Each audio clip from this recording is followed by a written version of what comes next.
Welcome to English Talknest. I'm Cindy. If you're here, you're not just learning English, you're mastering it. You want to express yourself with sophistication, nuance, and genuine eloquence. Today, we're exploring how to describe your room at the advanced level, where language becomes art, where every word carries weight, and where you don't just describe objects, but evoke atmosphere and meaning. Ready? Let's elevate your English. First, listen to what advanced level English sounds like. Pay attention not just to the vocabulary, but to the rhythm, the layers, the depth. My bedroom serves as my personal sanctuary, a space I've intentionally designed to promote calm and focus. The walls are painted a soft gray that shifts throughout the day depending on the light, while the oak flooring adds natural warmth underfoot. The focal point is my platform bed with its clean lines and minimal ornamentation. I've dressed it simply in white linen bedding, which I find both practical and elegant. On either side sit matching nightstands. One holds my reading lamp and current book, the other my phone and a small plant that somehow survives my inconsistent watering schedule. What I appreciate most about this room is how the morning light enters through the east-facing window. It gradually fills the space, creating a natural wake-up call that feels gentler than any alarm. I've hung sheer curtains that filter the light without blocking it completely, maintaining privacy while keeping the room bright. My workspace occupies the corner opposite the bed. The desk, though modest in size, meets all my needs, and I've arranged it to face the window rather than the wall, a decision that's improved my focus considerably. Above it, floating shelves hold my small book collection and a few meaningful objects I've gathered over the years. A ceramic bowl from a pottery class, a framed quote that resonates with me, and a vintage camera that belonged to my grandfather. The room's character emerges largely from restraint, what I've chosen to exclude rather than include. There's an absence of clutter, of excess, of the constant digital noise that characterizes most modern spaces. In here, time moves differently, more deliberately. It's become the kind of space that invites reflection, where I can disconnect from external demands and simply be. Notice the difference? This isn't just description, it's reflection, philosophy, and personal narrative woven together. Now let's decode exactly how to achieve this level of sophistication. At the advanced level, we articulate purpose and function with precision and elegance. Instead of saying, "My room is for relaxing," at the advanced level, we say, "My bedroom serves as my personal sanctuary." Instead of saying, "My room helps me feel calm," at the advanced level, we say, "A space I've intentionally designed to promote calm and focus." Here are some key phrases. Serve as means function as or operate as. For example, this corner serves as both workspace and creative studio. Or, the window seat serves as my reading nook. Promote quality means encourage, support, or foster that quality. For example, the neutral palette promotes tranquility, or minimal decoration promotes mental clarity. Meet all my needs means be sufficient or fulfill requirements. For example, the space, though compact, meets all my needs beautifully. Invite action or feeling means encourage it or welcome it. For example, the atmosphere invites contemplation, or the arrangement invites relaxation. Learning tip. These phrases show intentionality, that you've thought deeply about your choices. They elevate description to analysis.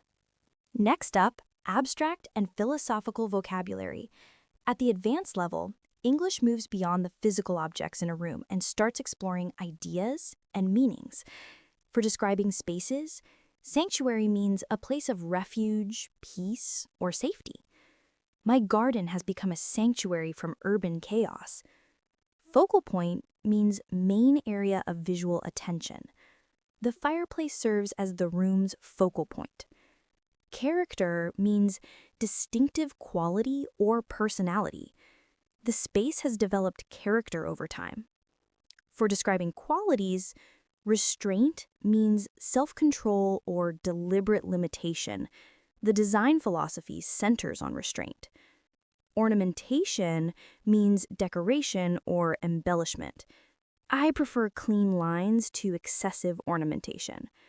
Modest means humble, not large or elaborate, positive connotation. A modest apartment with considerable charm. For describing experiences, resonate with me means have deep personal meaning.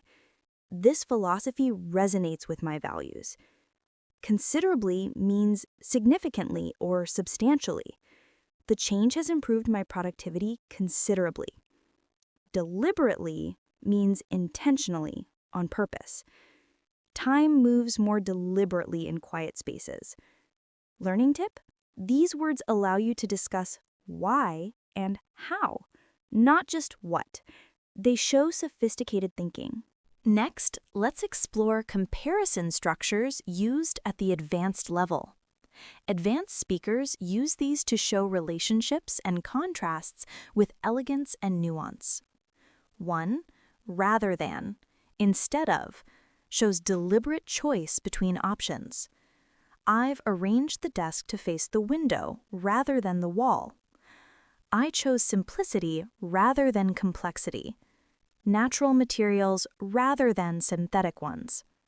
This structure emphasizes thoughtful decision-making. 2. While, simultaneous contrast, shows two qualities existing together.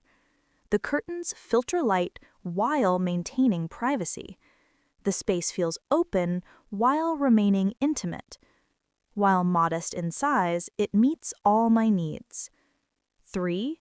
Though plus adjective plus contrasting statement. Acknowledges limitation, but emphasizes strength. The desk, though modest in size, meets all my needs. Though simply furnished, the room feels complete. Though the space is small, it never feels cramped. Learning tip. These structures show nuanced thinking. You can hold two ideas simultaneously and explore the tension between them. Let's continue with descriptive relative clauses. At the advanced level, we pack meaning elegantly into single sentences. Here's the pattern.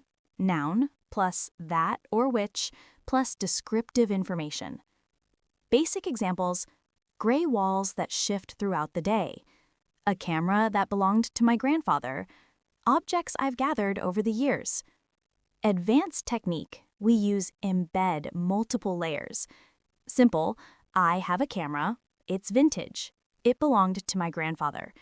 Advanced, a vintage camera that belonged to my grandfather sits on the shelf.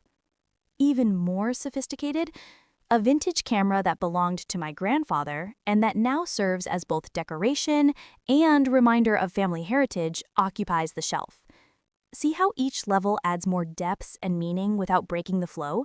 That's the power of descriptive relative clauses. This technique eliminates choppy sentences and creates flow. Practice combining 2 to 3 simple sentences into one elegant, complex sentence.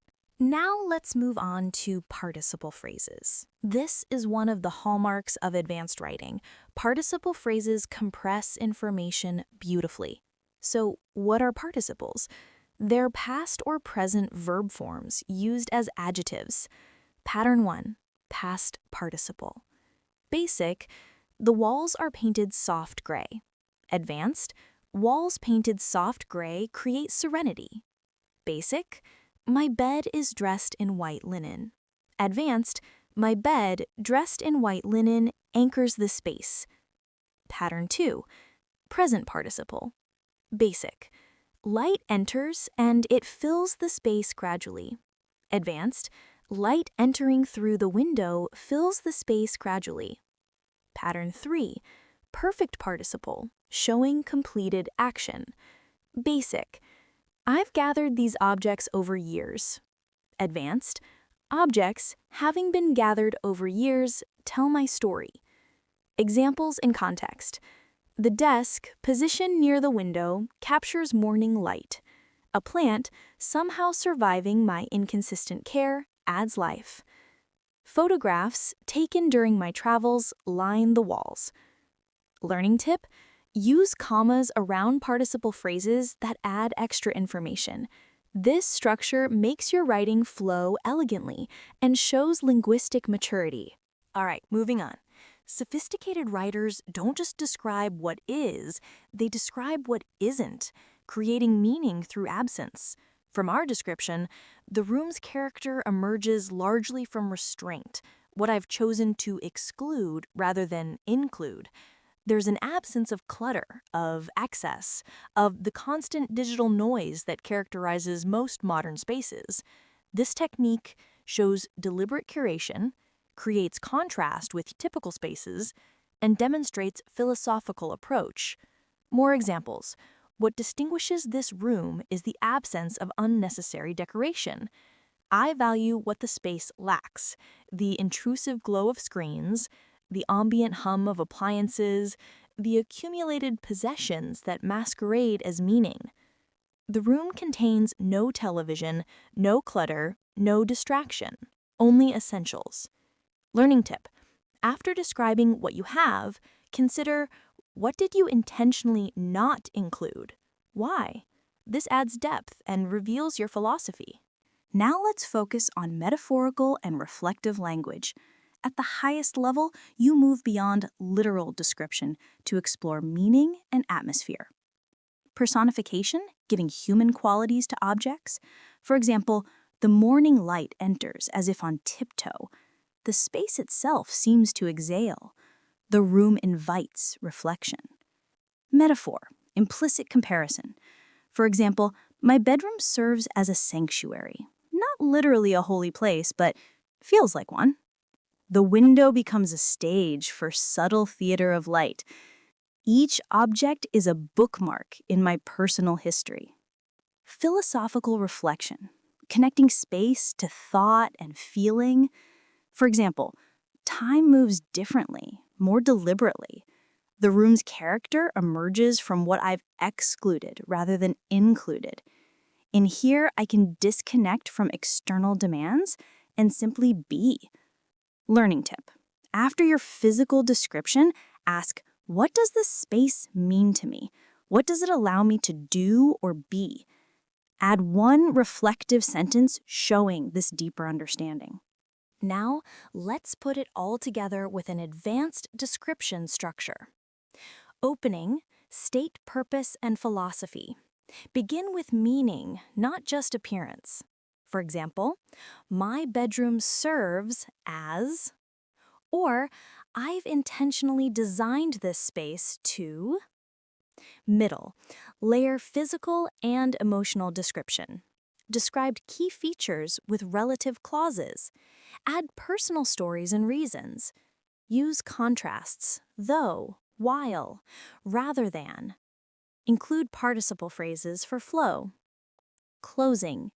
Reflect on meaning. What makes this space special?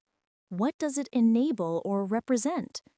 How does it differ from typical spaces? What philosophy does it embody? Key principles to remember: show intentionality in your choices. Move between concrete and abstract. Use sophisticated structures naturally. Reveal your values and philosophy. Create atmosphere, not just inventory. Last but not least, challenge yourself. Take this basic sentence and elevate it through 3 levels. Basic: I have a chair by the window. Intermediate: add detail and story. By the window sits a reading chair I inherited from my grandmother. Advanced: add philosophy and technique.